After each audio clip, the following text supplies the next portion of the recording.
there are so many times when a quarterback makes a throw and the throw and from the side view, it's like, how the fuck did he make that throw? What did he Yeah. see? And then you look at it, and then you look at it from the back view, and you're like, oh, actually, this changes everything. I get what the quarterback saw. So you're not even like watching the product. It's stupid. Yeah. I don't understand the side view. It's so silly. Like, obviously Madden, like, you know, ever since the invention of Madden, it's like, oh yeah, clearly I should be looking at this from behind the play so I can see everything develop. Right. But like, we're just like literally watching it from the side and can see nothing. Like, it's just like, yeah, he's throwing it. Maybe someone's open. Maybe it's not. We'll follow the ball's trajectory and then we'll find out soon. Yeah. It's like, it's so silly.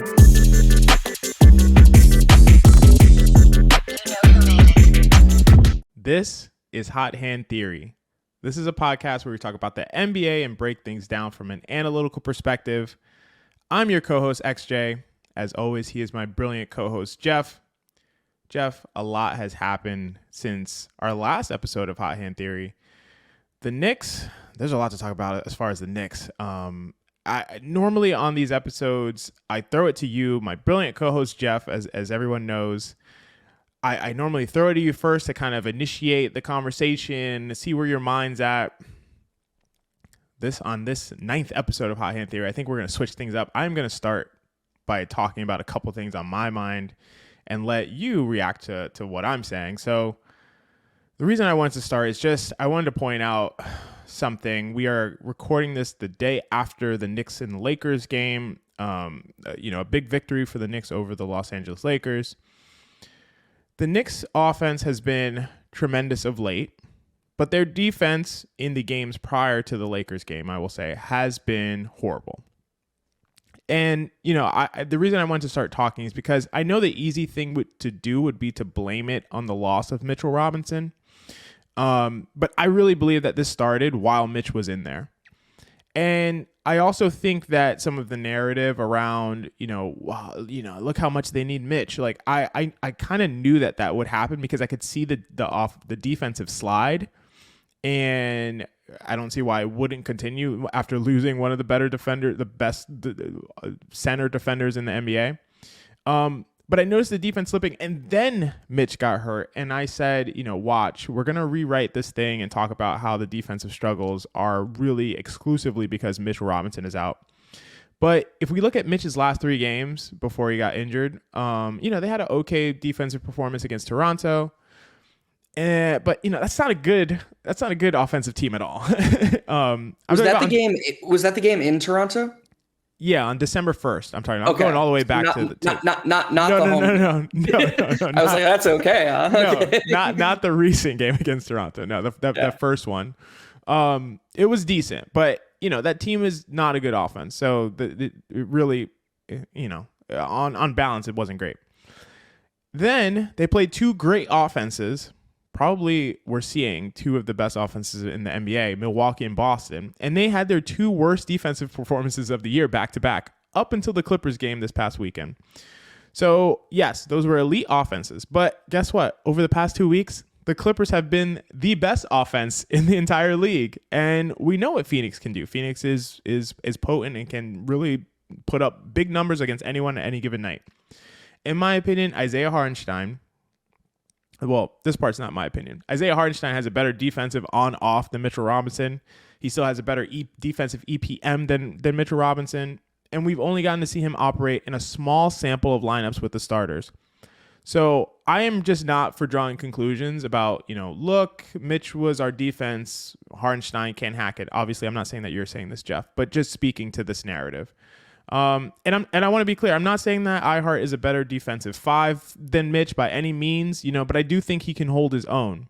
There are a lot of other defensive issues going on, starting with Jericho Sims in the starting lineup, who we will talk about. Immanuel Quickley averaging around 20 minutes per game in the 5 games prior to the Knicks win over the Lakers. I think those things have a lot more to do with the defensive struggles. And guess what else? This is the last thing I want to say before I throw it over to you. Guess which team has been the 4th best offense in the NBA over the last 2 weeks? After the Clippers, the aforementioned Clippers, the Bucks, and the Celtics. The New York Knicks. And while, and that's despite they're missing a bunch of 3-pointers over multiple games. They shot 35% from 3 on the entire West Coast trip, the 4-game West Coast trip. And it's only that high because Brunson shot 9 of 9 in that one game. So, that kind of skews it a little bit. So I just wanted to start by talking about that. I think that's like the biggest thing that has been on my mind is the defensive struggles, the offensive kind of excellence over this West Coast trip, and just that dynamic that I see going on. If you have anything to say to react to that, you can do that, or you can just go wherever you want to go. We flow here on Hot Hand Theory, so up to you.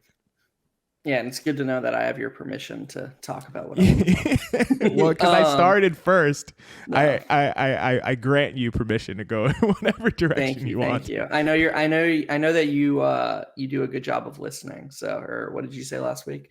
Well heard by me. Well heard by you. Yes. Things are typically well heard by me. That's correct. Yes, there it is. So the first thing I want to say is I think that the Knicks' defensive woes have been hugely and artificially extrapolated by Jericho Sims being the starting center. I think that it'll pretty much never look as bad as it did during these couple of weeks with Jericho Sims starting at center. I understand Tibbs not wanting to fudge with the rotations, but being so anal about keeping your rotations that you end up with an out of the rotation player playing 100% of his minutes against opposing starting fives it doesn't make any sense. Especially if you want Hartenstein still playing big minutes and you don't substitute liberally. The result is a big man in Isaiah Hartenstein who has never averaged more than 25 minutes a game in his entire career, playing 16 to 20 minute stretches consecutively in halves. So he has to be getting winded at the end of these stretches. It just makes way more sense for Hartenstein to start, Sims to play, a nice 6 to 8 minute stretch with the bench unit, and then Hartenstein to close. I don't really understand why Tibbs has been so reluctant to just flip that around. That seems like an easy switch to me. But I think the bigger problem is something Ariel, anybody or most people listening to this probably know who that is on Twitter. Ariel Pacheco. He's great Knicks content creator, does a lot of film work. He pointed out that with the new lineup, with DiVincenzo joining the starting lineup, the Knicks' at least 3 best defenders all come off the bench right now with Mitchell Robinson hurt. Hart, Quickley, and Grimes all come off the bench together. That's really tough, and I can't imagine that too many other teams do that, have that skewed a balance. You're putting a lot of pressure on guys in the starting lineup who already have a burden on the other side of the ball. Brunson and Randle carry a huge usage offensively. RJ Barrett's right there with them. Dante DiVincenzo is basically the only shooter, and we've seen he's not like Quentin Grimes. He's out there he's not gonna disappear in this offense. He's gonna shoot when he gets the ball. He's gonna move, and he's a good defender. He's active in passing lanes. He's aggressive. He takes chances. Is he a guy that you can just throw at the point of attack and have him shut down the other guy? Is he a guy like Quickley or Hart who's going to roam, or who's going to like stun and going to cover for other guys' mistakes? I don't see him as that much as that type of defender, at least to the degree they are. So I think that has also artificially compounded the Knicks' defensive woes. I think once Tibbs starts playing more balanced lineups and Jericho Sims stops playing 15 minutes a night against opposing starters, I think you're going to see the Knicks defensive rating normalize. Yeah, I definitely agree with all of that. To add specific context, so Jericho Sims, prior to his injury in the Lakers game, in 127 possessions with the starting lineup, he had a minus 15.9 plus minus, good for 3rd percentile in the NBA. The Knicks were giving up 138 points per 100 possessions, which would be good for the 0th percentile in the NBA. I don't even know if that's a word. Including a 61% defensive rebound percentage, 61.1% effective field goal percentage, and essentially not generating any turnovers with an 8.5 defensive turnover rate. All of those are either 0th or first percentile in the NBA. Just completely untenable, and just not just you're setting yourself up for complete failure if you're throwing out a lineup that's producing those kinds of results. It's difficult to imagine winning any games where you have that lineup on the court for any amount of time. Just in terms of, it's a very small sample, but that's how things have gone. So and to juxtapose that for a second, on the other end of the spectrum, the trio of Hart, Grimes, and Quickley have 120.4 offensive rating and 104.9 defensive rating. They're just absolutely demolishing. That's incredible. Yeah. And look, we have a large enough sample size since Hart was traded to the Knicks last season that, basically whenever you pair Quickley with a wing defender you trust, the Knicks defense is going to be really good and the team is going to be really good. Go back to last season. What did we decide? Was it quartet? The quartet of Brunson, Quickley, Grimes, Randle, plus 7.4 net rating. Brunson, Quickley, Hart, Randle, plus 11.5 net rating this season. Brunson, Quickley, RJ, Randle, plus 34.6 net rating. Brunson, Quickley, Hart, Randle, plus 27.6 net rating. So, look, people probably are well past sick of me talking about this guy, but to me, it just comes down to Quickley and pairing him with a wing defender. I think any lineup that has Quickley roaming off the ball and has somebody on the ball that you trust is going to at least tread water defensively. There's just too much evidence of that being true for it to not be true. And I think that was one of the most encouraging things to me about last night's game against the Lakers, because Hart, I don't know if he got hurt. I know some people said he went back to the locker room, but we know for a fact that if you pair Hart with Quickley and then you surround them with Brunson and Randle, that's going to work. That lineup works. It'll work forever. It's so synergetic. And I think something the impact data has showed us is that the difference between RJ Barrett and Josh Hart in that lineup is that RJ Barrett didn't last season fully embrace the role that's required to be the small forward in that lineup. Because especially down the stretch of games, when the games slow down, you have the offense running through Brunson. Randle is very clearly the second option. There's not going to be a ton of movement off the ball. It's going to grind to a halt, and you need to play off the ball. You need to move a little bit. You need to screen, and you need to shoot. And then on the other end of the court, they don't want Brunson or Quickley being that main primary of attack guy. They want a third player to be taking the opposing team's best guard so that, first of all, Brunson is actually hidden, and then Quickley serves as that free safety. That is the ideal role. And so when Quickley is sharing the court with Hart, when Hart is able to do that, when he's navigating screens well, when he's a force at the point of attack, he raises Quickley's defensive impact by letting Quickley play his ideal role, a role he's very good at. And if you rewatch last night's game, Tibbs said to RJ Barrett, look, I know you don't have you don't have a going shooting right now, but I'm going to stick you on D'Angelo Russell. I'm going to stick you on Austin Reeves, these smaller guards who, frankly, Quickley kind of struggled with a bit last night. At least Austin Reeves he struggled with. And RJ Barrett, until that foul on Austin Reeves that got him pulled with 29 seconds left, from about 7 or 8 minutes all the way down to the 30-second mark, he thrived on the ball, and it let Quickley play off the ball. And I think that you saw proof of the concept that, hey, RJ can work in this role in that small forward role as well. He can play on the ball. He can raise Quickley's defensive impact by letting him play his ideal defensive role. And I think Knicks fans should be super encouraged by what they saw down the stretch, because defensively it was up to the challenge against a very good team. So I think that's an awesome dynamic that you're pointing out, and I totally agree that it exists. I guess for me, it's like Josh Hart does play that role extremely well, and I think, and I don't have I didn't look at the lineup data ahead of time, but I think that lineup with Brunson, Quickley, Hart, Randle, and either Mitch or Hartenstein is probably the Knicks' best lineup when you look at the total number of possessions, balancing that out versus, their on-off performance.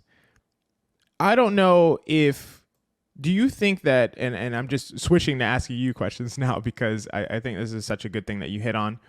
Do you think that that is replicable with those same guys, but swapping out Hart for RJ Barrett? Do you think that that's something that we could see? Because we haven't seen it to this point, and I feel dubious about that, I'll say. But you seem to be encouraged by what we saw last night. So do you think that that's something that could still happen? For sure. I think that I actually think that that position is the most fungible. I think that Grimes could fill that role. I wish we'd see that lineup more because I actually think the Grimes at the small forward with Brunson, Quickley, and Randle has the highest ceiling because Grimes is the best shooter. So I wish we could see that more. But regarding just specifically RJ versus Hart, I do think with how RJ is defending this season, I've noticed stuff on the film. I think he can fill in for Josh Hart in that role. I know there are Knicks fans out there that are laughing at this premise that like, oh my God, like how degrading is this to RJ Barrett? Like, can he fill in for Josh Hart? But you have to understand that basketball is about more than individual skill sets. It's about filling a role in certain lineups. Like that's what impact data represents. It's how well do you fill the role that you're being asked to fill? And like it or not, for any of you out there who truly believe that RJ Barrett can be, a primary hub, a really good second option, that's never going to be his role on this team, at least right now. At least Julius Randle is playing like a top 15 offensive player. He's been incredible recently. Everybody agrees Jalen Brunson's is an awesome offensive player. If you're going to thrive with those guys, you have to take a different role, even RJ Barrett. And I do think that when you watch the film defensively, he has shown some things that should encourage you and should make you believe that he can fill the Josh Hart role. I've especially loved his screen navigation. This is just going to be a quick film aside. He has this new technique for navigating screens where when he anticipates a screen coming, he kind of hops forward to fully, he doesn't even let the guy screen him. It's a really advanced move that not many people do. And it mitigates his slow-footedness, for lack of a better word. You picture Grimes or Quickley getting around a screen. They're mostly anticipating and then using their speed to skirt around it. RJ doesn't have that, so he's using other tricks in the bag to get around it. And there was a specific possession last night where D'Angelo Russell tried to shoot a pull-up three going around a screen, and I think he expected RJ to die on the screen, but RJ anticipated it and contested from the side. It led to a miss and then a Jalen Brunson basket on the other end to push the lead to like 7 or 10. Those are the types of things that you just need to see. That's how you impact the game without the ball in your hands. Do I think that he can be as consistently good in that role as Josh Hart? No, I don't, because it's a role that was pretty much made for Josh Hart. But I do think that RJ actually has a higher ceiling as an on-ball defender due to his size. I do think that some of these matchups we've seen recently, whether it's Devin Booker, even Kawhi Leonard, I do think that I would rather have RJ at his best than Josh Hart at his best in those matchups. So I think it's a little deeper than the lineup data would tell you, or a little bit more nuanced than the lineup data would tell you. And I do think that RJ can replicate what Hart does with that trio of players. Yeah, all that's really interesting, and obviously I very much trust your film eye on that. So that's a really interesting spot that I'll look for in terms of RJ's screen navigation improvements and the different stylistic approaches that he's taking this year. I guess so I looked at the I know you said it goes beyond the lineup data. I looked at the lineup data really quick, just the two-man pairing of Quickley and RJ, has a really good defensive rating, 108.9, which would be 90th percentile in the NBA. So that pairing has worked really well. Obviously, as we know, Quickley has kind of a good. If you look at two-man pairings with Quickley at anyone, essentially the defensive rating is good. At the same time, I feel and I have felt like RJ's defense has just been inconsistent and constantly, when I'm asked. Actually, we did a watch along with the KFS Casual Friday crew for the Lakers game, and Mensa, who is a big RJ supporter, asked me, he asked us, he's like, how do you guys feel about RJ's performance tonight? And I feel like anytime I'm asked that, my answer is almost always the same. It's always uneven. Like I always feel that way about his performance. I don't feel like there's a few times, especially early in the season, where it's like he's been great tonight. But at least over the last large sample of games, it just feels like there's an inconsistency to it. And I'm worried that that's like less of a aberration and more of reflective of the kind of player that he is. And that's what I'm concerned about. So I think it's less likely. I'm less likely to feel that way about a Josh Hart performance on both ends, I will say. It doesn't feel like it's inconsistent. It feels like he's always there. He's kind of always in the right spot, more or less. Like he's playing tough defense. Maybe he wins and loses some of the battles that he has going on the court, but it's just kind of always there. He's been solid. He's solid. I don't always feel that way with RJ. And something that's interesting, and I'd love to hear your opinion on. We talk about EPM estimated plus minus here. His defensive EPM has consistently kind of dropped in almost a linear way, I will say, at least from the beginning of the season. We know his offensive EPM was through the roof. I would argue due almost not entirely, but in large part to his unbelievable shooting. Started out shooting 50% for an extended period of time, is down to 33% from three. So his offensive EPM has still maintained. He still is having a really clear, solid, positive impact on the offensive end. Defensively, it has just continued to go down. Like I said, in almost a linear way. He's down to 50th percentile in the NBA. Started out much higher than that earlier in the season. And I just feel like the consistency is not there. And that's what I'm concerned about. I think that what I appreciate is that you have consistency from Josh Hart. You have consistency from Immanuel Quickley. When I talk about sample sizes, the reason I think that we look at sample sizes is because it takes a certain number of possessions of a consistent performance to see some of those numbers start to balance out. Let's just think about an example, a random example. Let's say, remember how Shane Battier used to do this thing? I don't think it worked, but where he would put his hands in the face of the shooter in order to try to affect his vision, and I don't think it was effective at all. I just remember him doing it with Kobe a lot. But let's say that was an effective technique. Let's say Battier did it, 50 times over the beginning of the season, and that player just happened to be hot that he was guarding, or, let's say it affects your percentages, maybe 2%, 3%. Let's say something like that. It affects your shooting percentages by 3%. But the players that he was guarding early in the season, they happen to be hot. They made those shots anyway. And then you look at the impact data and you're like, well, Battier's not really affecting the defense very much. Like he's not having the impact that he normally does. But then you add another, let's say, 200 instances of that, 400 instances of that, 500 instances of that. Then we see the real effect start to take place, but it takes a large number of instances to see what the actual true level of that kind of defensive technique is in terms of its impact. And so to me, it's like Battier is going to have to do that every time for 500 instances before we start to see the impact of that actually happening. If he does it occasionally, we almost will never know what the true level of that defensive technique is. So that's kind of my issue with the inconsistency from RJ. Like he may have a really good defensive possession and we'll see him get a stop, but if he's not doing it consistently, overall, his impact is going to be low. And I think that that's what I've seen from him, at least over the very early part of his career and even still, going now that he's pretty much a veteran in the NBA. Whereas Josh Hart, he's kind of always there. Immanuel Quickley is always there. He's always doing the things those two players are always doing the things that they do to impact the defensive end.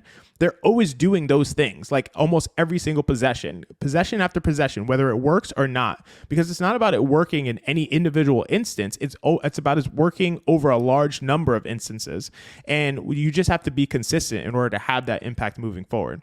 So that's just like a long-winded way of me pointing out that I'm concerned about the consistency of RJ Barrett, and what can he get there to the point where he's doing the things that he does well every single time, even when they don't work, because it's not about it working right now. It's about it working over, a bunch of different instances of that thing that he's doing. So that's what I would ask you. Yeah, I could only speak to what he's done so far this season, and I do think that he's been pretty consistently impactful on the defensive end of the court. I don't think there's been too much volatility on that side. In fact, I'd argue that Quickley has actually been the more volatile defender on the court this year, at least relative to what we know he can do. I think that Quickley's set the standard so high last season that I'm probably unfairly holding him to too high a standard. But I do think that he's taken a step back in terms of what he's done on the ball. I don't think he's been as consistent navigating screens. I think he can do both those things better. You saw him last night. It was actually jarring. You saw him lock in when the game got close down the stretch. He did not miss a stunt or a help or a rotation. Austin Reeves actually got an and one, a bullshit and one, a call that Quickley and RJ have not gotten all season, where you force the contact and you get a shot up. That was a bad call. Fucking nonsense and one. Yeah. But Mike Breen actually pointed out on the broadcast that Quickley was in a spot he had no business being in. If Quickley wasn't completely locked in, that's a wide open Austin Reeves three. And I invite anybody to go watch that clip. Austin Reeves is not Quickley's man. That was a scramble where Quickley showed on the other side of the court and then made a random rotation to the weak side corner and found Austin Reeves by himself. That was an elite help. And it was jarring because he was doing that every quarter of every game last season. Like when he was locked in for the back half of the season, he set the bar so incredibly high. So is it fair to expect him to do that all the time for his whole career? Maybe not. It probably takes an immense amount of effort, and he's putting more effort in on the offensive side of the ball this season. But I do think defensively, he's actually been a little bit more inconsistent than RJ Barrett, who, for better or for worse, there are things he's just not going to be good at. He doesn't physically have the tools for.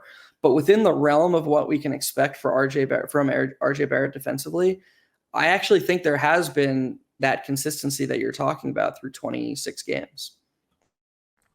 That's really interesting, and it makes me think of another point, which is sort of tangential. But yeah, I think that's helpful to hear that your perspective on the consistency so far this season. I mean, the thing that I was thinking about with Quickley is early on in the lifetime of Hot Hand Theory, you asked me if I thought Immanuel Quickley would ever have a higher impact, overall impact, when we look at impact metrics like EPM or LeBron, than he had last year.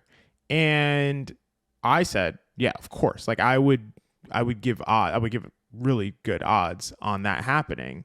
And the reason I said that is because I said, well, look at last year. His defensive impact was, extremely high and in the top 10 percentile in the NBA. And his offensive impact was relatively lower, and we've seen him be in the top 15 percentile of the NBA in offensive impact. So all he needs to do is not improve as a player, not improve as an offensive player, not improve as a defensive player, be the same guy, but just do both in the same season. And then we already see him reach that. That would be an all-star level player if he did that. Now, what we're noticing, at least in what you're talking about and what I've also noticed this season, is that maybe it's harder to do both than it seems. Maybe it's not as simple as, hey, let me just do both of these things at all times on the court. And I mean, we see that a ton. We see that a ton when guys' offensive load increases, their defense tends to suffer. And it just seems to be a consistent theme. I mean, we've seen it from Jalen Brunson. We've seen it from we see it from everyone, really, from all players. Kobe White is in the 4th percentile in defensive EPM this year after being, I think, he was really high last season, and the film backed it up. His defense was really good last season. Zach LaVine gets hurt. Everybody's finally talking about the Kobe White breakout, and his defense has just fallen off a cliff, which is fine, by the way. He's a young player trying to fit. This is not a critique of Kobe White. If you follow Hot Hand Theory on Twitter, we love Kobe White. He's there. It's hard for a young guy to show the defense that he showed last season and then wake up this season and show the offense that he's now showing. I do believe he's going to be able to put it together. My point I'm trying to reinforce XJ's point that these guys aren't, freaking Sims on a computer. They're human, and you can't just combine like, oh, you did defense one year and you did offense. Let's just do them both at the same time, especially for a 23-year-old. It's going to take a little bit more time to figure that out and piece it together. Yeah, exactly. And I think, the thing that it brings to mind, and obviously we're talking Knicks right now, but the thing that brings to mind is SGA, who has essentially been the best offensive and best defensive player, at least in the conversation, has been the best offensive and defensive player in the NBA, like at the same time, which is mind blowing. Like those are things that's the kind of thing that, you'll see a Kawhi Leonard do or Joel Embiid do. Like that's just really kind of unbelievable. But at the same time, yeah, I think there's something more. Giannis is another player that might do something like that. But yeah, I think that is something that is more complicated than maybe I've given it credit for, and something to watch out for, because I agree. We've seen Quickley's offense has been really good this year on balance, I would say, but his defense has not been up to his typical standard. That's all I wanted to mention about it. Is there anything else that came to mind that you wanted to talk about as far as there's another topic that I wanted to bring up, but I wanted to, I started off the conversation, so I would like to allow you the floor to to go whichever direction you want to go. Again, double appreciate that. Do you think that last night represented a changing in the tide for the Knicks from a rotation standpoint, or do you think it was just Quickley's playing well, let's ride it? Like Tibbs is just whatever, for all his pros, all his cons. He's kind of a strange. You can never pin him down and figure out what's going through his head. So what do you think the Knicks are thinking going forward? So when you say changing of the tide, do you mean specifically with regard to Quickley, who I mentioned was hovering around 20 minutes per game for the 5 games prior to the Los Angeles Lakers game? And then in the Lakers game played 30 minutes, I believe it was 30 minutes. So do you mean with regard specifically to Quickley, or do you mean with regard to the rotations that we saw Hartenstein play? Hartenstein's going to play big minutes regardless, I think, moving forward. But Hartenstein maybe starting, Quickley playing more minutes, a reduced role for Grimes, maybe DiVincenzo. Those are some of the highlights, I think, for me as far as like Randle got some run with the bench. And Randle's run with the bench, which I don't like, and I would, I'd be happy to talk about that as well. But why don't you like it? So it's something we talked about 2 episodes ago, maybe. I think that when Randle's out there with the bench, I think he believes it is Randle and the bench, and it means feed me, run the offense through me. I do everything. Brunson's not out here, who's the only guy I will defer to in any way. And it's time to give Randle the ball. It's time for Randle to eat. Like, I think that's how he views it, and it seems to go that way. This is a super minor thing, and maybe people are gonna say I'm caping for Immanuel Quickley here, but Immanuel Quickley had a really terrible turnover, and then he compounded it by having a foul as well. It was a really awful pass that he just threw to Randle, who was standing directly next to him. Throws it into the passing lane. It ends up being a turnover and a foul and an and one on the other end in transition. I feel like Quickley doesn't throw that pass, and only throws that pass because Randle is essentially like demanding the ball. And I just don't think that's I think the reason was a turnover is because it wasn't a comfortable or normal play for Quickley. I don't think that's a pass he'd want to make. I think he probably would want to initiate the offense, maybe start with a screen and roll, have Randle space out. And under that circumstance, it was just like, no, Randle's on the wing, give Randle the ball. Like, it's you're bench guys. You are all bench guys, and I am the offensive superstar. And Randle has played amazingly on the offensive end. But I think that what I love about the bench is that when those guys are out there, and let's say RJ instead of Randle, the ball just flows. It's like the ball doesn't stick. There's no one guy kind of taking over and running the show. I mean, RJ does use his possessions. He uses his number of possessions occasionally, but for the most part, he's just one of the guys, and they're flowing into pick and rolls. There's a lot of action going on. There's transition. The defense is humming. I think everything flows really well. I think it works on both ends, and that's my favorite line, and not the best lineup that the Knicks have, but my favorite lineup that the Knicks have. Whether it's Quickley, DiVincenzo, RJ, Hartenstein, and Josh Hart. I think that's just like a really fun lineup to watch, and works really well on both ends. But I think when Randle's out there, it changes the dynamic too much. And I think it kind of worked last night, but it's not something I want to see consistently moving forward. I think it just hurts the performance of all of those players. So that's my perspective. And I mentioned it a couple weeks ago. I think we saw that lineup as well. And if I felt the same way, it's hard for me to quantify it. Like, we're going to have to see what the numbers look like with those lineups moving forward. I will say, Immanuel Quickley, obviously, you look at his 2-man pairing with Brunson, and it's incredible. You look at his 3-man pairing with Quickley, Randle, and Brunson, and it's really good. You look at his pairing with Quickley, Randle without Brunson, and it's not very good. It's like I don't think it's like terrible. It's probably just like 50th percentile or something like that. But it's just something that I'm monitoring, because I think the dynamic does change when you have Randle on the court and Brunson on the court. Then you have someone who Randle knows he defers to, in some stages. He respects Brunson enough as an offensive threat that, Brunson's going to get his usage. When you have Randle on the court and no Brunson, I think it really changes the entire dynamic. So I'm not a huge fan of that. I would not like to see it more. We may see it more moving forward, but it's not something I really am a huge fan of, based on these observations that I'm making. That maybe the data will show eventually that it doesn't matter. They play well. Randle is able to orchestrate enough, and the defense is able to hold up. So maybe it won't matter, but at least right now, I'm not a fan. So, I think you disrespect me if I didn't keep you honest here. So I'm just, for the sake of transparency, for sure. Please do. I pulled up the Wowie data. Mm-hmm. With Julius Randle and Immanuel Quickley on the court and Jalen Brunson off the court, the Knicks net rating is plus 7.7 per 100 possessions. With Jalen Brunson and Immanuel Quickley on the court, but Julius Randle off the court, it's plus 4.25 per 100 possessions. What site are you looking at? PvP. Okay, I'm looking at just real quick to clarify. So I'm looking at Cleaning the Glass.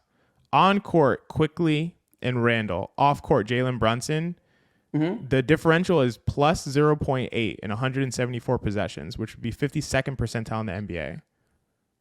So how many minutes does it say? How many? It doesn't go by minutes. It goes by possessions. Okay. So so this is 174 possessions, like I said, plus 0.8 differential. The offensive is 116 offensive rating, 116. The defensive rating is 115. Effective field goal percentage from the offense, 53.1%, which is awful. Turnover rate's pretty high. It doesn't look good at all. So that's really interesting that the data is so different across these sites. I know Cleaning the Glass filters out garbage time. Correct. But I can't imagine it's that big a difference. Obviously we both watch every Knicks game. There would have to be a pretty liberal definition of garbage time to have that big discrepancy, especially since it's not like Quickley and Randle are out there playing a ton of garbage time without exactly. Brunson. Yeah. So, right. in fact, given that Brunson's played every game this season, I would argue that they've probably played 0 minutes of garbage time without Jalen Brunson. Yeah, Jalen Brunson is closed every. So we got to figure out. We got to figure out why there's such a discrepancy. But that's the data that I looked at last night, and it's consistent this morning because that's an observation that I was making. So Yeah, I Really mean, interesting. look, PvP has it as 117.92 offensive rating, 110.22 defensive rating for Randle and Quickley on, Brunson off, and then it has 120 offensive rating for Brunson and Quickley on, but 116 defensive rating. So the net's a little bit smaller. But let's just, I wasn't doing that as a gotcha. I was just, trying to No, be I know. transparent with the stats. Yeah. Let's discuss it more from a non-analytical perspective and just try to break down what's happening here. I want to start by saying whatever Tibbs did last night, and I get that there were people who were saying like, "Oh, he was just trying to match his minutes with LeBron James's minutes."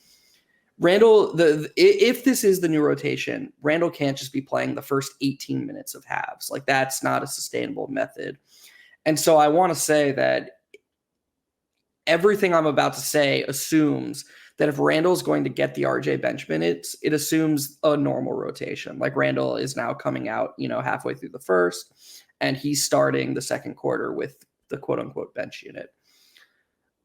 The thing that I like about it is I think that Randle will grow to defer a bit more with it.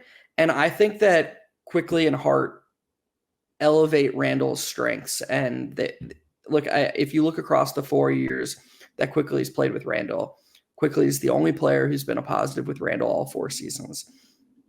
I think for whatever personality clashes they have, Randle almost killed Quickley in Orlando last season.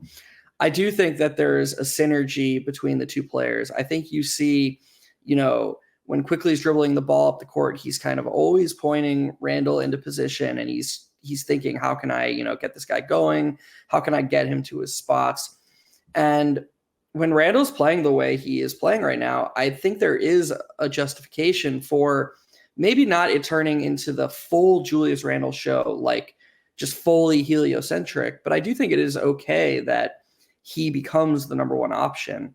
And I think the Knicks are actually better off long-term when Randle's playing this way if one of him or Brunson is on the court at all times, because they are both individually elite number one options for an offense. And by forcing them to play the majority of their minutes together, you get this diminishing returns. I think the impact data shows us that.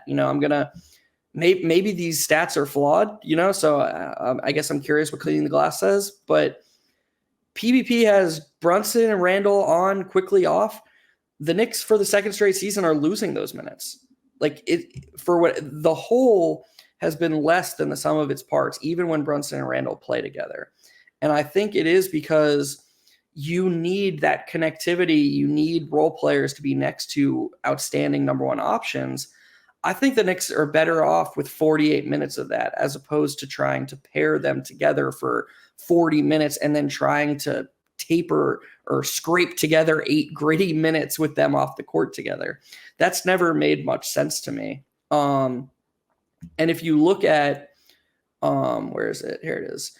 Hart, Quickley, and Randle this season, plus 21.2 net rating. So it's worked. Like when you pair Randle with those two guys, it works. Those are a couple jumbled thoughts, but I just think that I feel very strongly that the highest ceiling for this Knicks team is making sure that one of Brunson or Randle is on the court at all times when Randle is playing this way.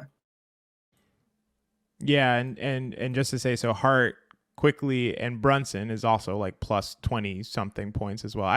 I totally hear what you're saying. I think this is honestly, it's a great conversation point because I think we've come to a place where there's only so much the data can tell us at this stage, right? Like these are all small samples. We're chopping up, we're saying these two guys together, this guy not on. Who's actually causing the impact here? Like who is actually the one that is responsible for the impact under these circumstances that we're describing?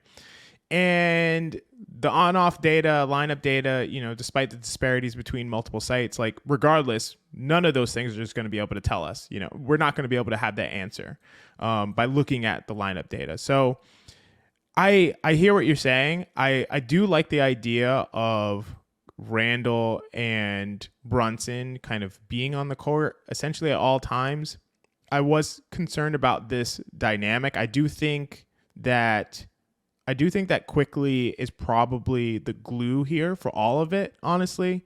I think that any lineup that we're going to throw out there, whether it has Brunson and Randle on, whether it has only Brunson, whether it has only Randle, whether it has RJ and Hart, I think, Quickley's probably the primary glue, and then Hart is the other glue guy. I think if we have Quickley and Hart on the court, everything's gonna be okay, because those guys are such impactful off-ball players.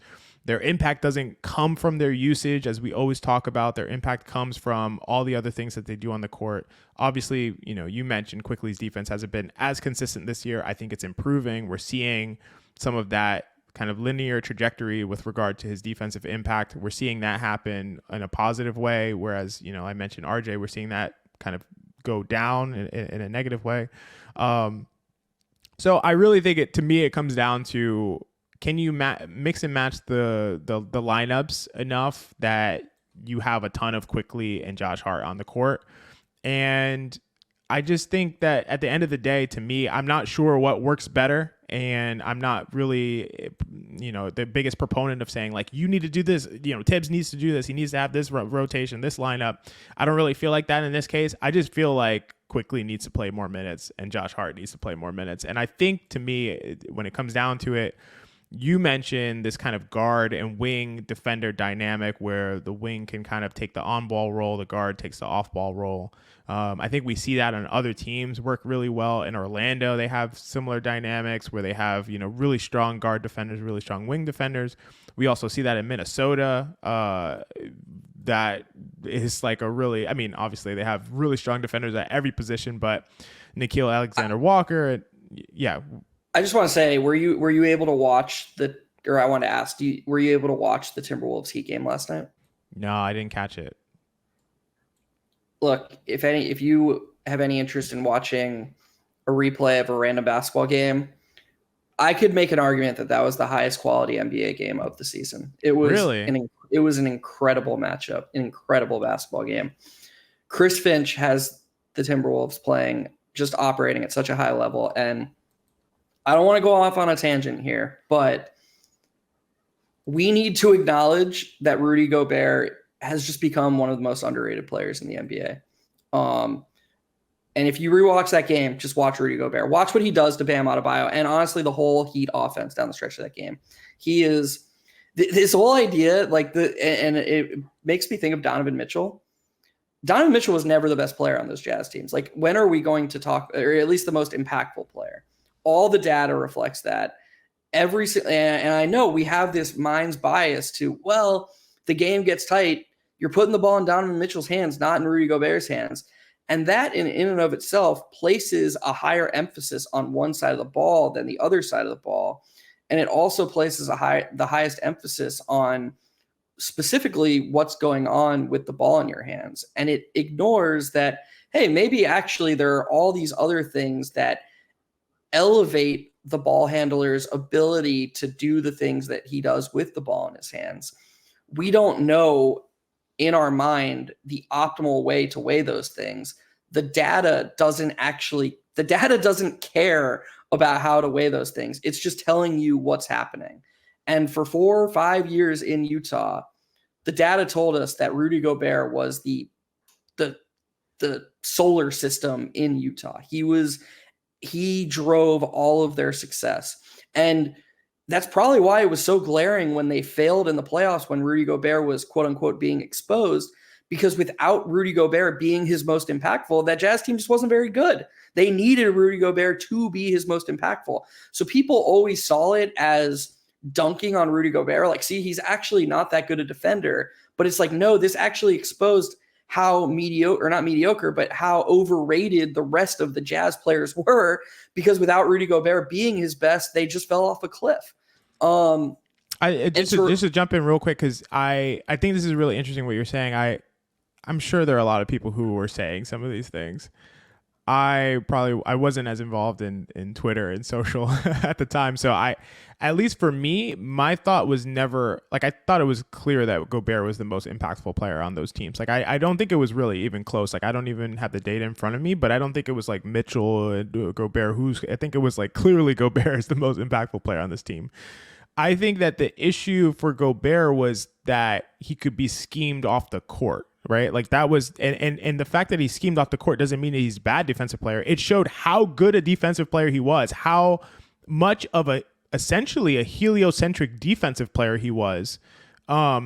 And the fact that without him, if he could be schemed off the court, this team sucks. Like, this team can't, not that they suck, but they're not anywhere near as good as they could be with Gobert on the court. So the issue to me with Gobert was like, could he just be schemed off the court because of his inability to shoot and really do much with the ball in his hands? That to me, that was the point. And any conversation that was like, oh, but like Mitchell has the ball in his hands like late in the game. Like I hate that's a pet peeve of mine. And it's, I know we want to talk about pet peeves at some point. That's a pet peeve of mine because like we're talking about the last few minutes of a game. Like by virtue of the idea of it being the last few minutes of the game, there's a first majority of minutes of the game, and those minutes count more than the last few minutes. So I just have never understood that at all. I think I just wanted to say, from my standpoint, that was the issue with Gobert, not that he wasn't that good a defender, he wasn't as impactful as Mitchell or or he didn't have the ball in his hands the last few minutes of the game. All that stuff is silly talk to me.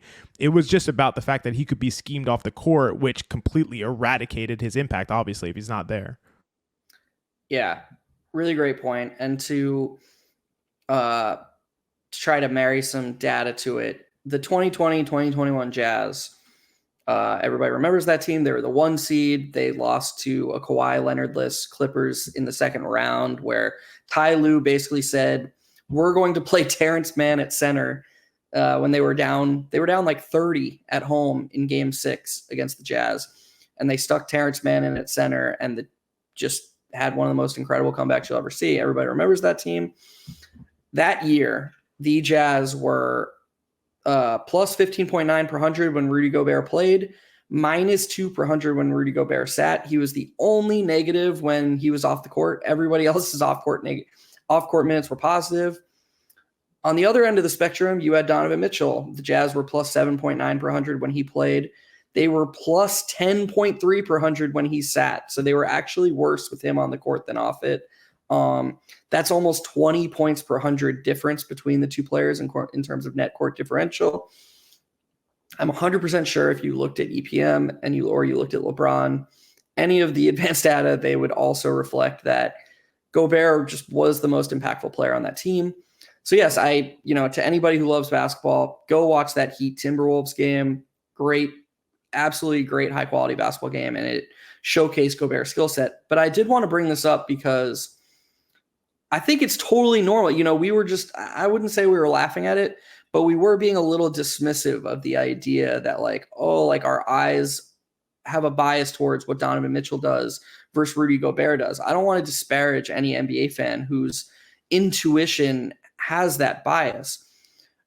I want to bring it back to the Knicks because I think the Knicks currently, as constructed, are very, very weighed towards emphasizing intuition.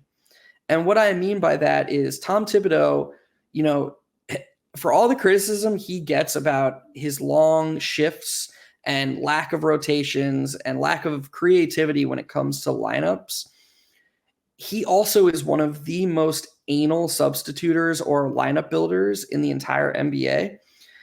And what I mean by that is if there is a deficiency that's loud and clashes with something that he believes is paramount to success in the NBA, he's going to build a lineup that checks that box. If you're struggling with size at the point of attack, he's going to play somebody who the macro data says is very impactful. He's going to play them less in favor of a worse basketball player who just happens to check that box. He very much is trying to construct lineups that perfectly deflect and negate a team's deficiencies. Of course, it starts with rim protection and defensive rebounding, but you go across the board and he's always doing those things. And so I want to turn it back to you because I think it's an actually very interesting discussion. The top-down data doesn't care about these things. It's only telling you why. It's not telling you why a guy's effective. It's telling you that he is effective. And I do think that the Knicks would be better off if they stopped caring so much about, like they're really struggling with size at the three and just played the best three, and you can do that for a number of positions, a number of roles. I think if the Knicks stopped picking holes in the data and just said, okay, the data is clearly telling us that these lineups and these players are the most effective, we're just going to throw them out there and at least try and at least trust that the data will be reinforced. And if it's not, you adjust from it. But at least you'd have a baseline foundation that's backed in analytics, and it gives you something to deviate from. I want to get your thoughts on that, and I'd love to hear you explain more about the top-down data and just why that's different than, a coach or a fan who's like watching with his eyes and is like, oh, the Knicks are clearly getting crushed on the glass. We need to add a power forward and a small forward who can help in that specific area. Yeah, these are great questions. Like, absolutely. The thing I love is that about when you look at top-down data is that there's so much that happens in the game of basketball that is almost imperceptible to the eye. And data in terms of counting stats or other statistics that we're trying to aggregate or accumulate, it's really hard to account for things that don't happen. It's really hard to account for things that don't happen. And if, let's say someone's defense is, let's say, what's the value of a stunt and recover, that causes an offensive player to not do something that he would have done if that player wasn't there, right? Like it's almost impossible. It's imperceptible. We can't say, what would have happened if, Quickley didn't make that stunt and recovery and the player would have had an open driving lane and be able to get all the way to the basket. Like, honestly, it's just so hard to see, like, A, whether that is happening or not happening, and B, what would happen in the case where Quickley not on the court and someone else was on the court.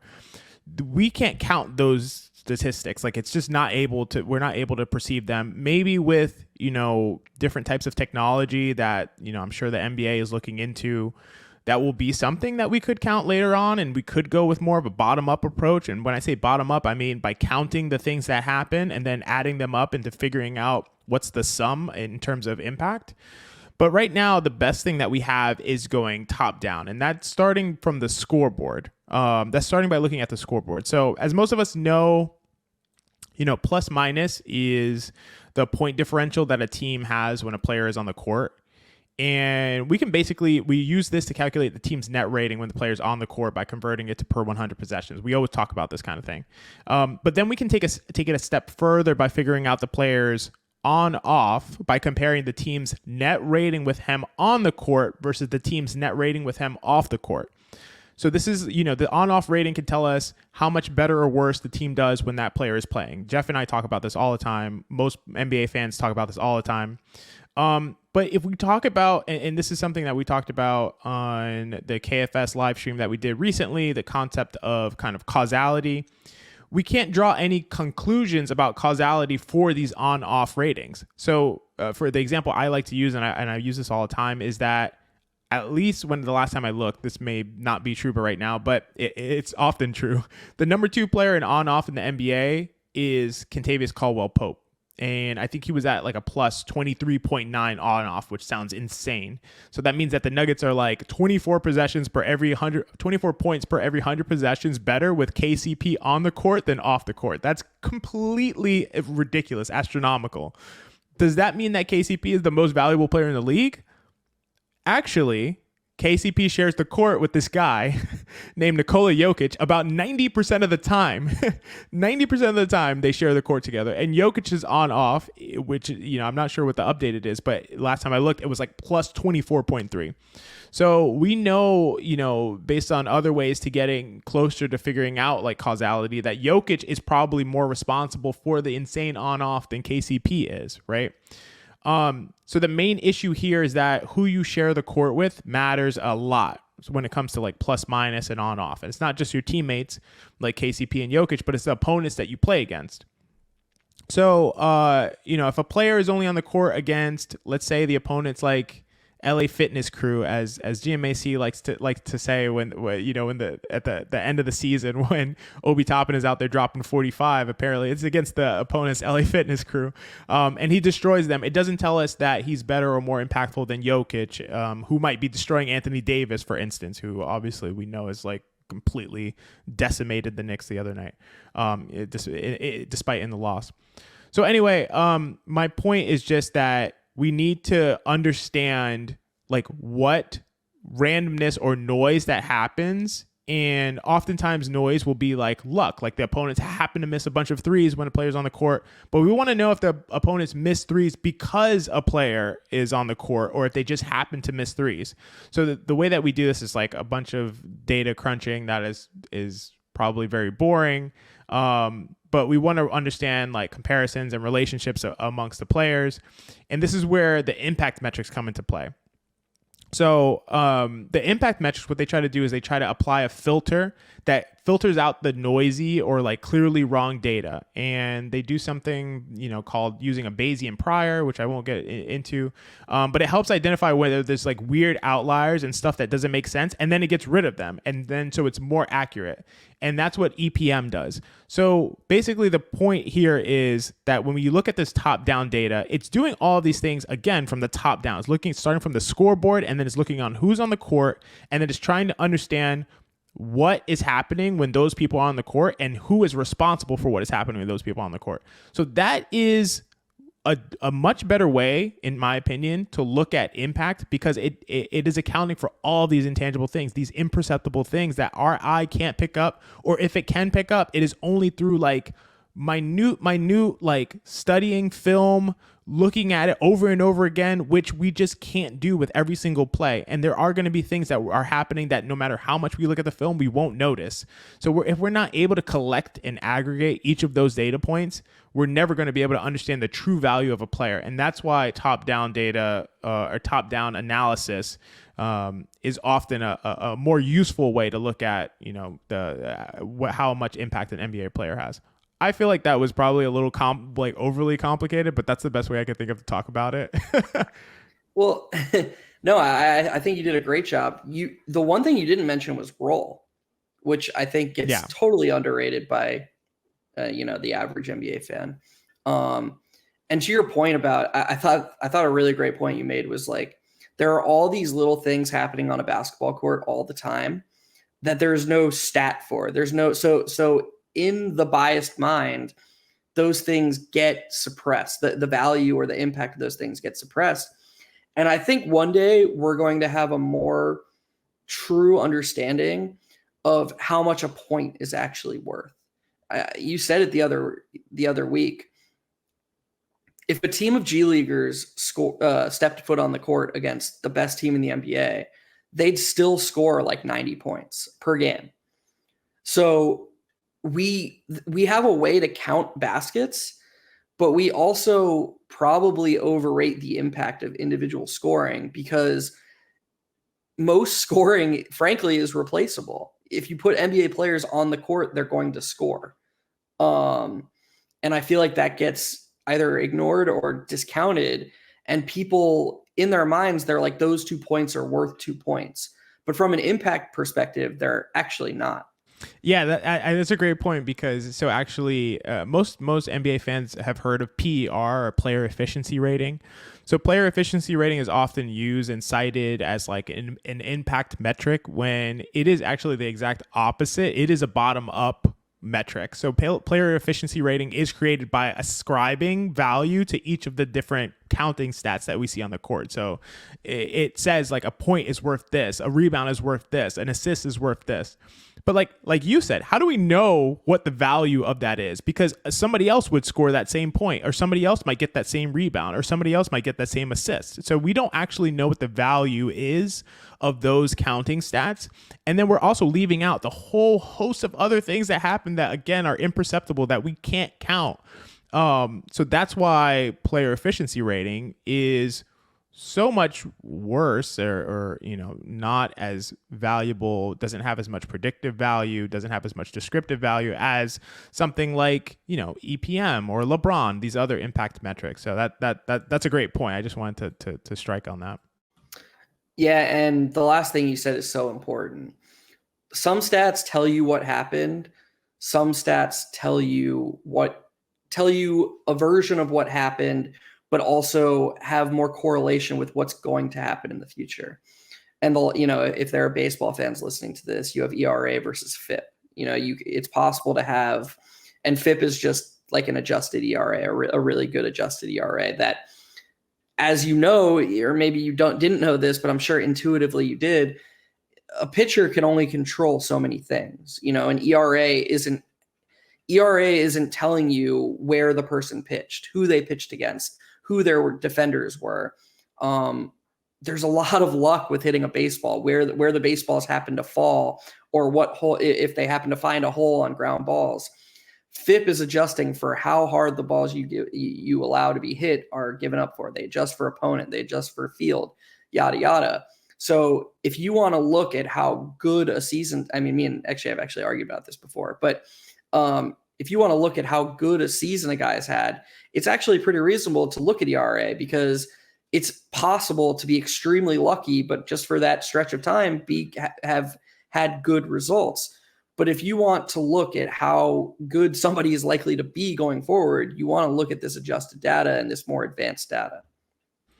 Yeah. I think those are all great points, and I know we kind of diverged away from the Knicks a little bit, but I think this is all extremely relevant to saying when the coach or coaches are looking at players' impact and they're in the lineups. Like Geoff said, there's multiple ways you can look at it. One way you can look at it is that there may be these deficiencies.